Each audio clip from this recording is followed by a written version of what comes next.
Samajwadi party की Congress party के साथ उस मीटिंग की जिसमें सीटों को लेकर आपस की पहली बातचीत हुई और उस बातचीत में क्या हुआ है। समाजवादी पार्टी ने दरअसल कांग्रेस पार्टी को एक तरीके से आईना दिखा दिया है और उन्हें बता दिया है कि उत्तर प्रदेश में सीटों के लिए अगर जो बैठकें हो रही हैं तो उसमें आपकी स्थिति ये है। वो क्या है? तो कल रामगोपाल यादव जब मुकुल वासनिक और जो दूसरे सलमान खुर्शीद सरीखे नेताओं से मिलने पहुंचे तो उन्होंने पहली जो मुलाकात थी उसमें कांग्रेस पार्टी को यह दिखा दिया कि 2019 और 2022 में कांग्रेस पार्टी को वोट्स कितने आए, कांग्रेस पार्टी का वोट शेयर कितना था, वोट प्रतिशत कितना था, सीटें कितनी थी, कितने जगहों पर कांग्रेस पार्टी एक या दो स्थान पर रही। हालांकि कांग्रेस पार्टी को सब मालूम है, लेकिन अब जबकि गठबंधन की बात आगे बढ़ी है तो फिर शुरुआत में ही कांग्रेस पार्टी को आईना दिखाना समाजवादी पार्टी के लिए जरूरी था ताकि वो ज्यादा सीटों की डिमांड न कर सके। और यही वजह रही कि महज चाय के साथ ही ये मीटिंग खत्म भी हो गई। 10 मिनट में ये मीटिंग खत्म हो गई। मेरी जानकारी के मुताबिक पूरे स्टैटिस्टिक्स, पूरे डेटा के साथ समाजवादी पार्टी के राष्ट्रीय महासचिव रामगोपाल यादव कांग्रेस के नेताओं से मिलने पहुंचे थे और उन्होंने शुरुआती बातचीत में यह बता दिया था कि आपकी जो सीटें हैं वो 1, 2, 3, 4 या 5 से ज्यादा नहीं बनती हैं। और उसमें ये कि आपकी जीती हुई सीट, आपकी नंबर 2 की सीट या फिर आप 1-2 बड़े नेताओं के पॉकेट्स यानी कह सकते हैं जनाधार के पॉकेट्स वाली सीट के अलावा कांग्रेस पार्टी को वोट नहीं है। बाकायदा हर सीट का ब्रेकअप था कि 2019 में जो गठबंधन हुआ था सपा और बसपा को उसको कितने वोट मिले और कांग्रेस पार्टी को कितने वोट मिले। अगर आप इस डेटा को देखेंगे तो जहां कांग्रेस पार्टी को 4 लाख, 4.5, जहां समाजवादी पार्टी गठबंधन को 4 लाख, 3.5 लाख, 3 लाख ऐसे वोट मिले हैं, वहां कांग्रेस पार्टी को 20,000, 25,000, 30,000, 15,000 इस तरीके के वोट्स हैं।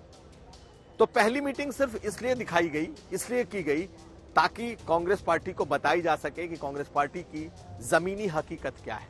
लेकिन ये 10 मिनट में इसलिए खत्म हो गया अगली तारीख के साथ, यानी 12 जनवरी को ये लोग दोबारा बैठेंगे इसके साथ कि ठीक है आपके मुताबिक हमें इतनी सीटें मिल सकती हैं, लेकिन अब असल मुद्दे पर आए और बात करें कि हमें सीट चाहिए कितनी। तो 12 जनवरी को जो मीटिंग होगी उसमें कांग्रेस पार्टी अपनी तरफ से डिमांड रखेगी कि ठीक है हमारी जमीनी हकीकत या हमारी राजनीतिक हैसियत बेशक आपकी नजरों में 3, 4, 5 सीटों की हो, लेकिन बात तो शुरू होगी 23 सीटों से जो 2009 का फॉर्मूला है। समाजवादी पार्टी ने इस बार कांग्रेस पार्टी को बहुत ज्यादा सीटें देने का मन नहीं बनाया है, लेकिन कांग्रेस पार्टी भी ऐसी है कि वो इस बार ज्यादा से ज्यादा सीट लेने के न सिर्फ मूड में है बल्कि उसने पूरी तैयारी कर रखी है। और सूत्रों की माने तो कांग्रेस पार्टी के पास एक प्लान बी भी है। अगर समाजवादी पार्टी के साथ उनका प्लान नहीं बनता तो फिर कांग्रेस पार्टी बीएसपी के साथ उसने अपने सारे चैनल खोल कर रखे हुए हैं। लेकिन चूंकि इंडिया गठबंधन बना हुआ है और कांग्रेस पार्टी के ऊपर पूरी जिम्मेदारी है इस गठबंधन को बनाए रखने की, इस गठबंधन को लेकर चलने की, तो बात पहले समाजवादी पार्टी से इस बात पर होगी कि ज्यादा से ज्यादा वो कितनी सीटें कांग्रेस को दे सकती है, कांग्रेस कितनी सीटों पर लड़ने की ताकत में है।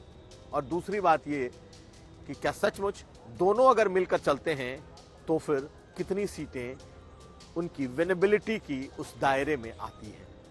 तो खैर पहली मीटिंग में सिर्फ समाजवादी पार्टी ने यह बता दिया कि कांग्रेस पार्टी की ताकत कितनी है, हैसियत कितनी है। अब दूसरी मीटिंग से यह शुरू होगा कि आए और बात करें कि अब हम कितनी कितनी सीटें लड़ें। तो कांग्रेस पार्टी 23 सीटों के साथ अगली मीटिंग में आने वाली है कि 23 सीटें चाहिए, लेकिन समझौता कितने पे होता है ये देखने वाली बात होगी। हालांकि एक बात और कि समाजवादी पार्टी का रुख बसपा को लेकर थोड़ा नर्म हुआ है। अखिलेश यादव ने मायावती को के बारे में प्रेस कॉन्फ्रेंस में कहा कि वो उनका सम्मान करते हैं, वो उनके पीडीए की तरह से हैं, वो उनके पीडीए का हिस्सा हैं, यानी कि पिछड़ा, दलित और जो ओबीसी उनका है अल्पसंख्यक उसमें। लेकिन इतना कुछ दोनों के बीच विवाद बढ़ चुका है कि अब बड़ा आसान नहीं है इन दोनों को दोबारा से टेबल पर लाना। हालांकि अखिलेश यादव ने अपने सुर को नरम किया है। अब देखना यह है कि क्या कांग्रेस पार्टी जो बीच में इस वक्त दोनों पार्टियों के बीच में है, क्या किसी तरीके के समझौते पर दोनों को ला पाती है या नहीं ला पाती।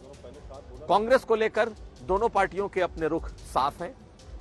समाजवादी पार्टी बहुत ज्यादा कांग्रेस पार्टी को देने की स्थिति में नहीं है, ना ही वो चाहती है कि दे, जबकि दूसरी तरफ कांग्रेस पार्टी निश्चित तौर पर ज्यादा से ज्यादा सीटें इस बार अखिलेश यादव से गठबंधन में चाहेगी। अब देखना यह है कि आखिर सहमति का बिंदु क्या होता है।